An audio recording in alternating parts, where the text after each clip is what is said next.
Hello, all. Welcome to the section 3.5 lecture video. Today we're going to talk about um, derivatives of trig functions. So basically the idea behind trig functions is you just really need to know these 6 rules along with your trig identities, obviously all of which are easily available with a quick Google search on to find. You can find some nice images with all your trig identities and these trig derivatives. And then what we're going to do is we're going to use them in conjunction with the other rules of derivatives we've already talked about to find derivatives that involve trig functions. So go ahead and take out your note sheets, which, as I've said in the other videos, can be found either on Blackboard under this week or under handouts on my math lab, depending on the format your class is in. And we'll turn to page 25. So here what we're looking at is I've got the first two derivatives written out in a place for proofs, but I'm just going to skip this page because I don't feel like we really need to go through the proofs of these derivatives rules right now. So let's just go ahead and write them all on this page. So I'm going to use this space over here to write the derivatives for sine of x and cosine of x.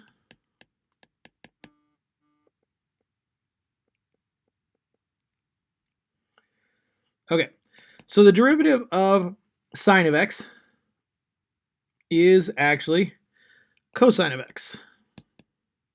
And the derivative of cosine of x is the opposite of sine x. The derivative of tangent of x is secant squared x. The derivative of cotangent is negative cosecant squared x. The derivative of secant x is tan x secant x. And the derivative of cosecant x is negative cotangent x cosecant x. So when we're dealing with derivatives that involve these trig functions, what we're really looking to do is we're looking to isolate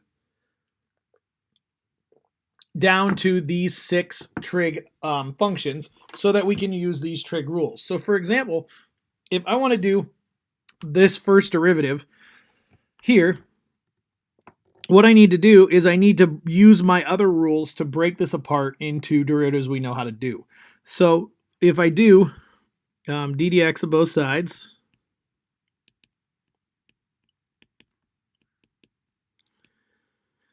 cotangent x minus 1 over x squared. Okay, we can use our product and sum rules to break this apart into several derivatives.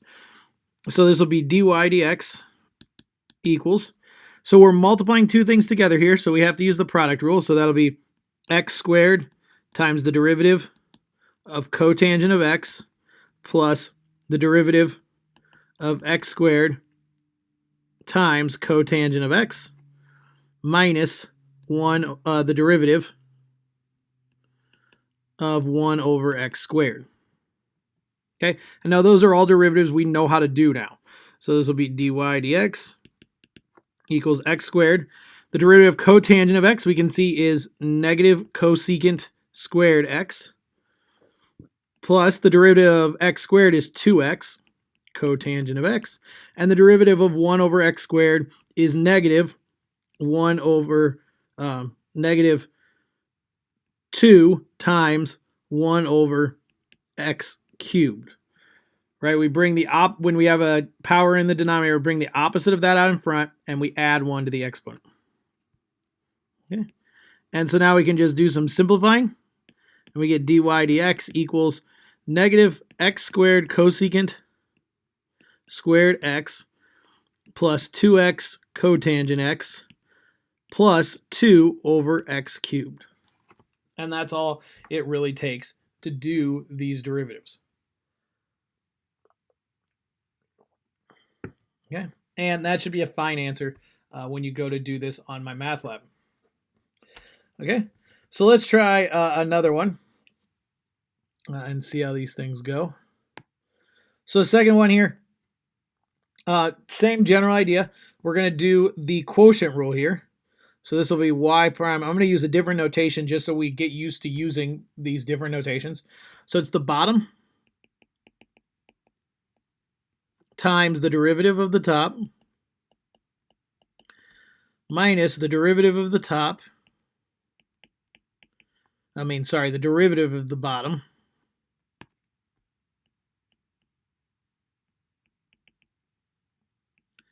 times the top all over the bottom squared.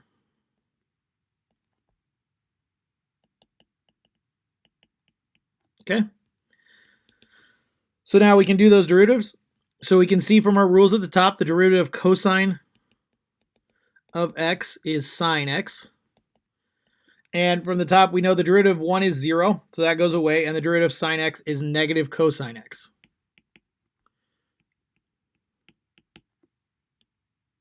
Okay. And so now we want to multiply this out to simplify. So this would be sine x plus sine squared x when I distribute, and negative negative is positive, cosine squared x over 1 plus sine x squared. And now we can simplify this some more because we can see there's a trig identity here. We've got sine squared x plus cosine squared x, that's 1. So this would be sine x plus 1 over 1 plus sine x squared. And so now we can cancel out a 1 plus sine x squared, right? Because those are the same. So I get 1 over 1 plus sine x is the final first derivative of that original function.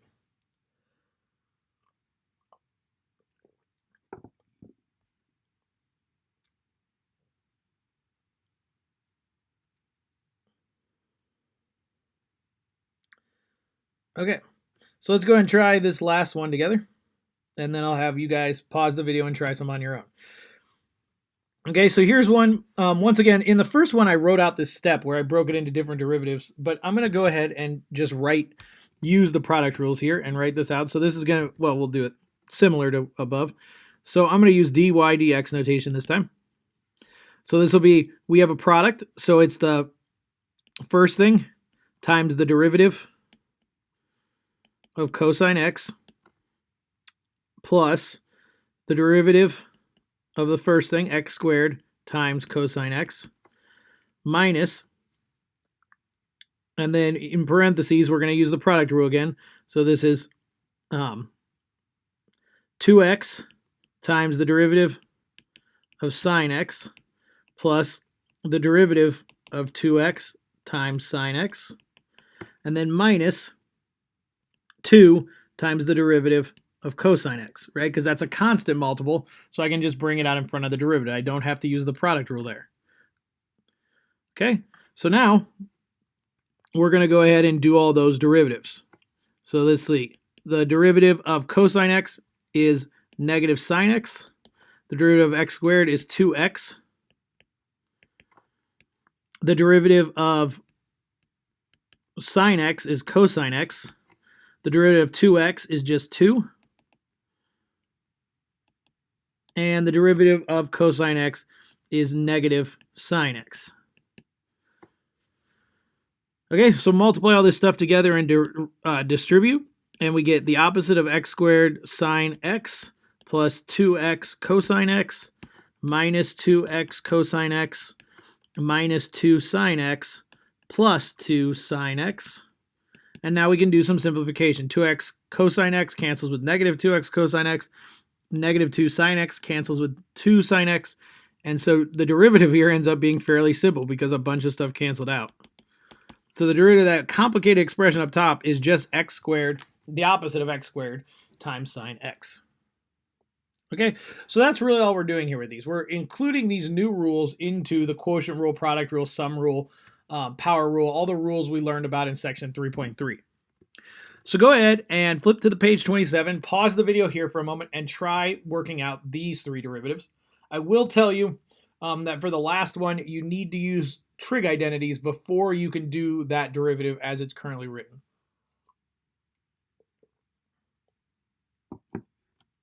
Okay, so now that you've had a chance to try these, let's go ahead and run through these together. So the first one, I'm going to use the y prime notation here, but you could use dy dx. So the derivative, here we have a x in the denominator, so we can use that rule. So we multiply by the opposite of the exponent, which is -1, times 3, the original expression, except we add 1 to the exponent. So -1 times 3 over x squared, plus 5 times the derivative of sine x is cosine x. So this would be y prime equals the opposite of 3 over x squared plus 5 cosine x. And that's all there is. That one. Okay? Because in that one, we didn't have anything, functions multiplied together other than constants, so we didn't have to use the product or quotient rule. Here in the second one, though, we're going to have to use the product rule. Okay, which is when I tend to use this notation dy dx, because it allows me to, although you could use y prime on that side either way, but I'm going to use the product rule here. So this is the square root of x times the derivative of secant x plus the derivative of the square root of x times secant x plus the derivative of 3, which we'll go ahead and write out, but is just going to be 0. So this is the square root of x, and then if you flip back to the last page, you can see the derivative of secant x is tan x secant x. So times tangent x secant x. The derivative of the square root of x is 1 over 2 root x. Right? That's one of those ones that we are practicing with. You just kind of want to have memorized, but if you don't, it's okay. You can just remember that the square root of x equals x to the 1/2. So its derivative is going to be 1/2 times x to the -1/2, which equals 1 over 2 root x. Okay, so that's where that comes from. Times secant x plus 0. And then we can simplify this a little bit by writing it as the square root of x tangent x secant x plus secant x over 2 root x. And that's our answer. And then the last one, I give you a little prompt that you want to rewrite this before you try to do this derivative using some of our trig identities. So this is the same as cosine x over sine x times sine x, which is the same thing as cosine x over sine x times 1 over sine x, which is the same thing as the cotangent of x times the cosecant of x. Okay. And we need to do that because we don't know how to do the derivative of sine squared x yet. We'll learn how to do that in the next section using something called the chain rule. So now we can do this derivative. So g prime of x equals, and we're going to have to use the product rule. So it's the cotangent of x times the derivative of the cosecant of x plus the derivative of the cotangent of x times cosecant of x. And if we flip back to the last page, we can see that the derivative of cotangent is negative cosecant squared, and the derivative of cosecant is negative cotangent cosecant. So this would be g prime of x equals cotangent of x times negative cosecant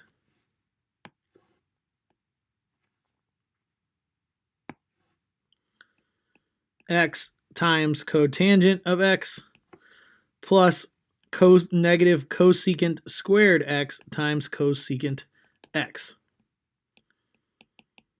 So we multiply that all together and we get negative cosecant x times cotangent squared x minus cosecant cubed x.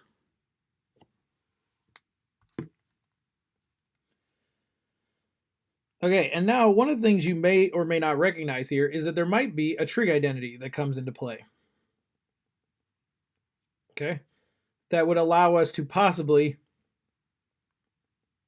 simplify this a little bit. So if I factor out, and the one, let's say this first, the one we might want to consider might come into play here, although it might not, now that this should be a fine answer. You could look at using trig identities, but I think the signs are going to be off here in a way that's not going to be useful to us. So I think we can go ahead and just stop right there. Okay, so that's the idea of how to do these derivatives.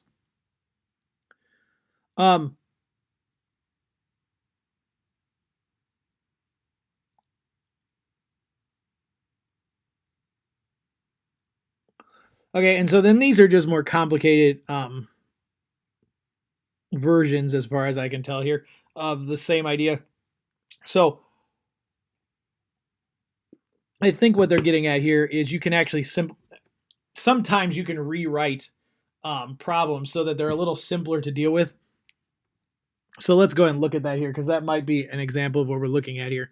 So if I rewrite this one as 3x over x secant x plus tangent x over secant x, I may be able to simplify a little and make my life a little easier. So here the x's cancel, so that's 3 over secant x.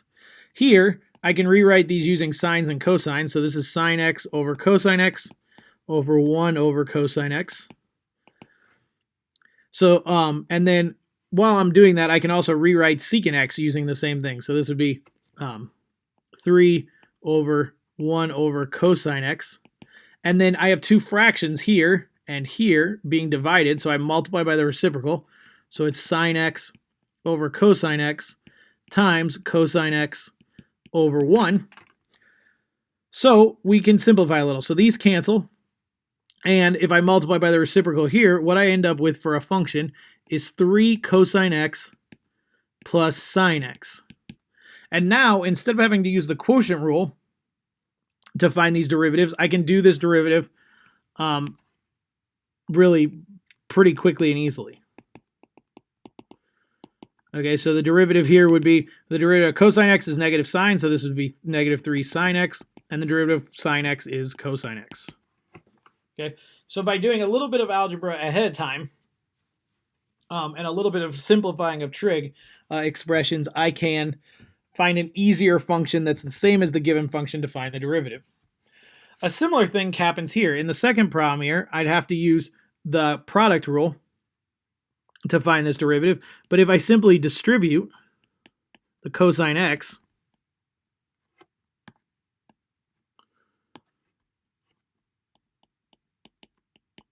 so it looks like this, and then rewrite cosecant x using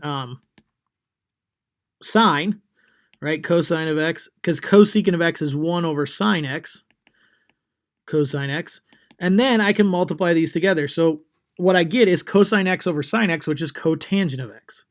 So this would be cosine of x plus cosine of x over sine x, which is the same thing as cosine of x plus cotangent of x. And now, once again, that makes for a really easy derivative because I just used the rules on the previous page. So y prime is negative sine x minus cosecant squared x. Okay, and that's all there is to that one.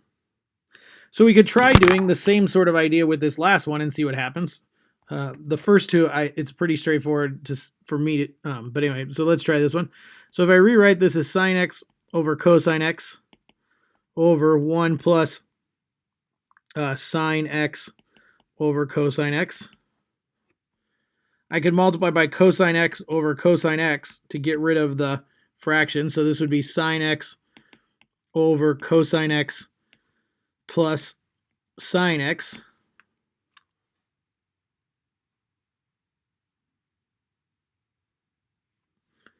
And in this case, I don't know that that really did a whole lot. There might be something else I'm not noticing here that would make things a little bit simpler. But either one of these, you could just do the derivative. You're just going to have to use the quotient rule.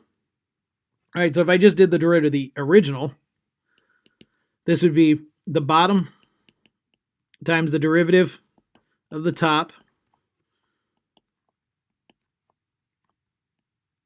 minus the derivative of the bottom times the top all over the bottom squared. So the derivative of 1, so 1 plus tangent x, derivative of tangent x is secant squared x. The derivative of 1 is 0. The derivative of tangent of x is secant squared x.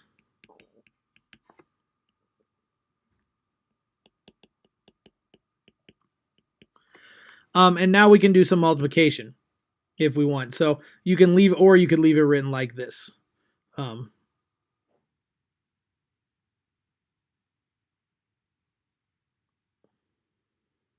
Or actually, no, I can do some simplification. Sorry. These cancel because we've got a positive and a negative of the same thing. So this ends up being 1 over 1 plus tan x squared. Okay, so that's it for those. So just like all the problems we've done before, we can also use these trig functions to do some problems involving these. So these work just like the problems we were doing in the last section. Okay, so assume that a particle's position on the x-axis is given by x equals 3 cosine t plus 4 sine t, where x is measured in feet and t is measured in seconds. Find the particle's position at each one of those points. So that's as simple as plugging the values in, right? So that's finding x of 0, x of pi over 2, and x of pi into the original function. So that's 3 cosine of 0 plus 4 sine of 0, which is 3 times 1 plus 4 times 0, which is just 3. And then we're doing this in feet, so this would be feet. So the second one would be 3 cosine of pi over 2 plus 4 sine of pi over 2. So that would be 3 times 0 plus 4 times 1, because the cosine of pi over 2 is 0 and the sine of pi over 2 is 1. So that one would be 4 feet. And then the last one,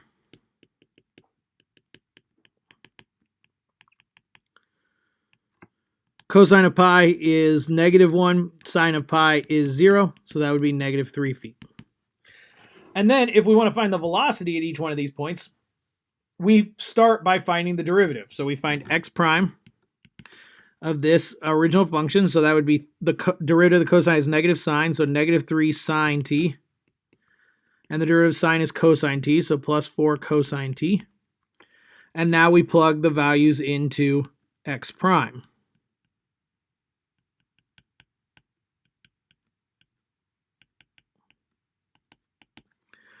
Okay, so that would be -3 sine of 0 plus 4 cosine of 0. Sine of 0 is 0.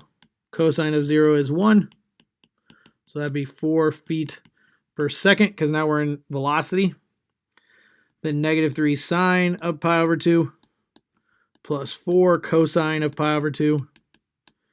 Sine of pi over 2 is 1. Cosine of pi over 2 is 0. So that would be -3 feet per second. And the last one,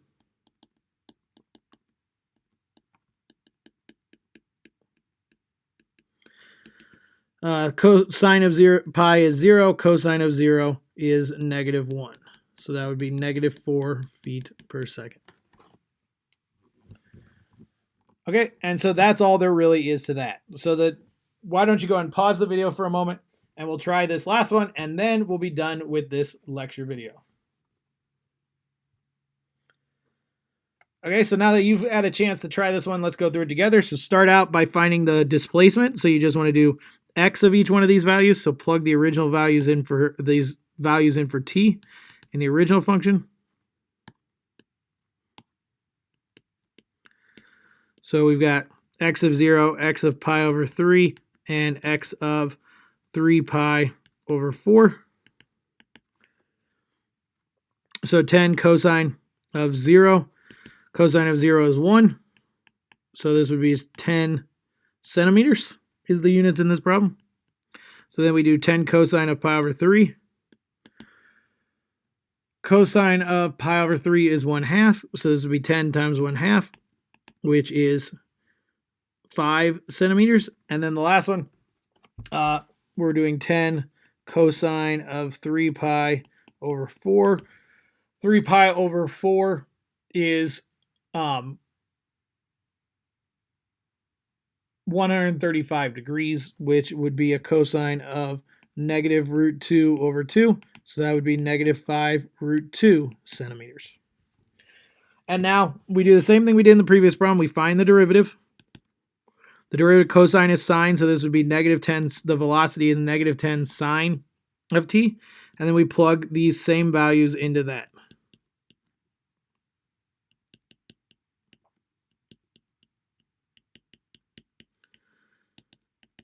Okay, so -10 sine of 0. Sine of 0 is 0, so that would be 0 centimeters per second.